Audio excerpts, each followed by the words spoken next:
शंकर भगवान की आराधना करने वाला, शिव की स्तुति करने वाला, शिव की भक्ति करने वाला, शंकर की आराधना में डूबने वाले को भगवान दो देवियां उसके घर में प्रवेश करा देते हैं। पहले नंबर पर सरस्वती, दूसरे नंबर पर लक्ष्मी। दोनों का प्रवेश, दो देवियां प्रवेश करती हैं। आप शंकर के मंदिर जाते हैं, शिव की आराधना करते हैं, शंकर की स्तुति करते हैं, शंकर का गुणगान करते हैं, शंकर के भजन में डूबते हैं, दो देवियां आपके घर में प्रवेश करना प्रारंभ कर देती है। लक्ष्मी भी आती है, सरस्वती भी आती है, विवेक भी बढ़ता है, लक्ष्मी का आगमन भी होता है। एक देवी का फूल होता है, शायद मुझे उम्मीद है कि आप सब जानते होंगे। एक देवी का फूल होता है जिसको जायसोन या गूलर का फूल भी कहते हैं, घंटी वाला फूल भी कहते हैं, लाल कलर का होता है। गूलर का फूल, जायसोन का फूल लाल कलर का होता है, जिसमें घंटी निकली रहती है एक छोटी सी, उसमें पीले पीले पीले पीले दाने रहते। मान लो कोई बेटा बेटी, कोई लड़का लड़कियां, कोई बेटा बेटी, नवयुवक बच्चे या बहुएं या कोई अन्य व्यक्ति भी कोई कार्य चालू कर रहा है। मान लो कोई कार्य आप चालू कर रहे हैं, एजुकेशन के लिए बढ़ रहे हैं, या आपने कोई लक्ष्य बनाया है कि मुझे इस कंपटीशन एग्जाम में बैठना है, इस कंपटीशन एग्जाम में बैठना और मेरा इसमें पास होना जरूरी है, और मैं जो चीज पढ़ती हूं ना मैं भूल जाती हूं, मैं अध्ययन करता हूं और भूल जाता हूं। कई माताएं भी ऐसी हैं 40, 45, 50 साल, 60 साल की हो गई, 60, 70 साल की हो रही हैं, कई बार कह देती हैं मेरी याददाश्त ठीक नहीं है, मैं कोई सामान रखती हूं भूल जाती हूं, मेरी याददाश्त में नहीं रहती। कोई भाई लोग कह देते हैं मेरी याददाश्त में नहीं रहता, भूल जाता हूं। कोई कहकर गया मुझसे बात कर लेना और मैं भूल गया कि मेरे को उससे बात करना था। कई बार मुझे मनी मंजिल तक पहुंचना है। तो शिव महापुराण की कथा कहती है आप अपने परिश्रम को 4 गुना बढ़ाओ, मेहनत 4 गुना करो, पढ़ाई 4 गुना करो, अध्ययन 4 गुना करो, दिन रात एक कर दो। और साथ में जो अशोक सुंदरी की जगह है, ये शिवलिंग समझ लेना जरा, ये जलाधारी पार्वती जी का हस्त कमल, ये शिवलिंग, ये जलाधारी, और यहां से जल बहता है।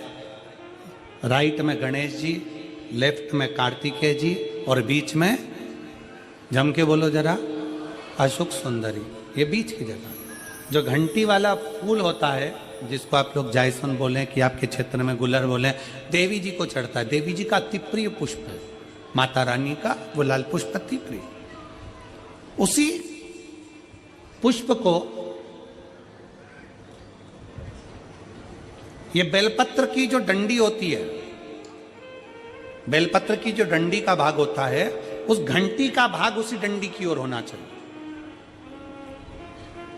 जैसे फूल की जो अंदर की घंटी जो निकली हुई है, उसका भाग ऐसा डंडी की ओर होना चाहिए। मतलब आपको बेलपत्री पर ये फूल को इस तरह से रखना पड़ेगा, मतलब उसका जो घंटी का भाग है। हाँ लाइए फूल लाओ, जेरा फूल मिल गया वो।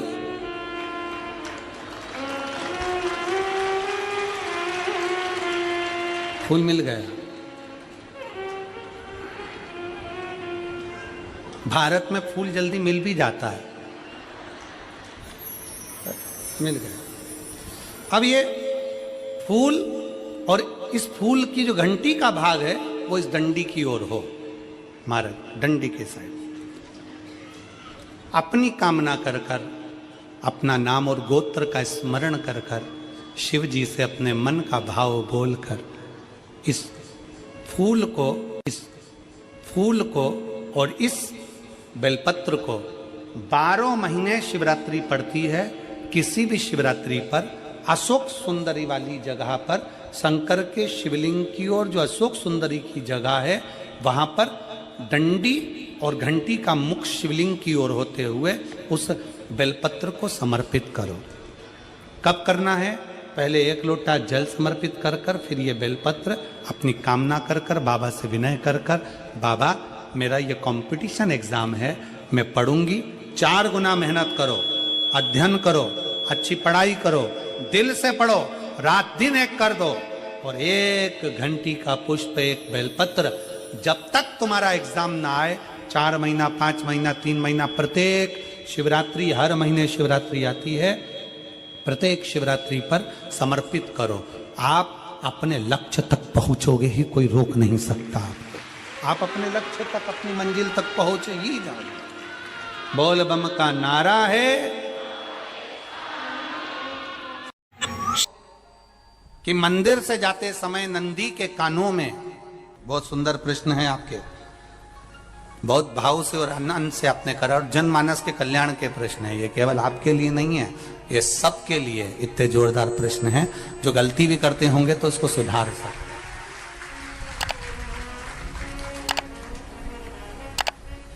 आपने कहा कि नंदी के कानों में कहना चाहिए, लोग हंसते हैं, कहते हैं बताओ वो नंदी के कानों में भगवान को कहना चाहिए।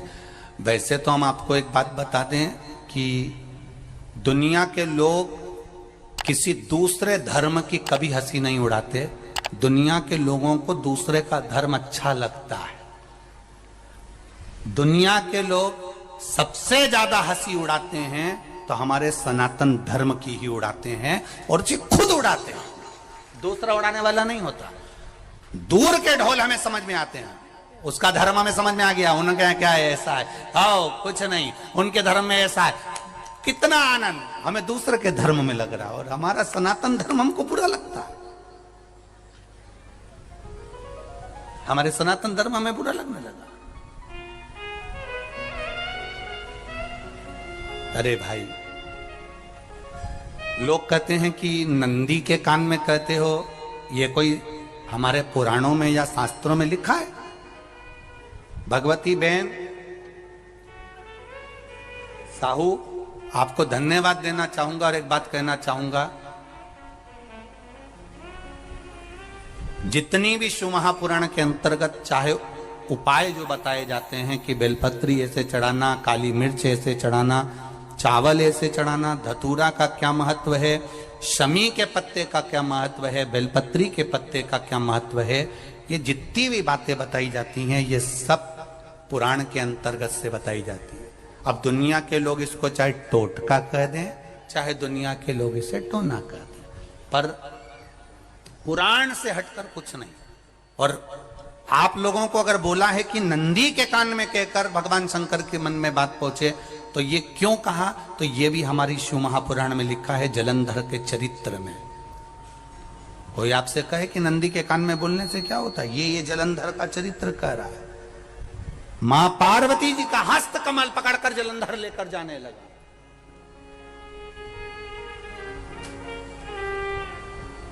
वृंदा का पति लेकर जा रहा। वृंदा तो भगवान की भक्ति में लीन रहती थी, उसको तो जलंधर को सबसे ज्यादा तकलीफ थी नारायण से, पर शिव के पास आ गया, क्योंकि ईर्षा प्रवृत्ति, अभी कथा में कहा, कोई कोई ऐसा होता है जिसको तुमसे बेर नहीं होता तो भी अंदर से ईर्षा जाग जाती है। कोई कोई ऐसा होगा जिसको अंदर से ईर्षा जागती है, अपने आप अंदर से ईर्षा जागती है, उसका कोई बेर नहीं, और ईर्षा जाग रही, भीतर से ईर्षा जाग। ना आप उससे मिले हो, ना कभी वो आप उसके सामने बैठे हो। कई लोग किसी ना किसी की बुराई करते हैं तो हम लोग पूछ भी लेते हैं, क्यों साहब उनसे मिलकर आए हो क्या तुम? कभी नहीं मिल किया है, कभी उनका सामना हुआ नहीं हुआ, तो फिर बुराई क्यों कर रहा? एक ने कर दी थी इसलिए हमारे ध्यान में था तो हमने भी कर दी। लो, श्री शिवाय नमस्तुभ्यम, श्री शिवाय नमस्तुभ्यम, श्री शिवाय नमस्तुभ्यम। जानकारी अच्छी लगी तो प्लीज़ चैनल को लाइक कीजिए, सब्सक्राइब कीजिए। Thanks for watching, thank you. Her her Mahadev, her her Mahadev, her her Mahadev.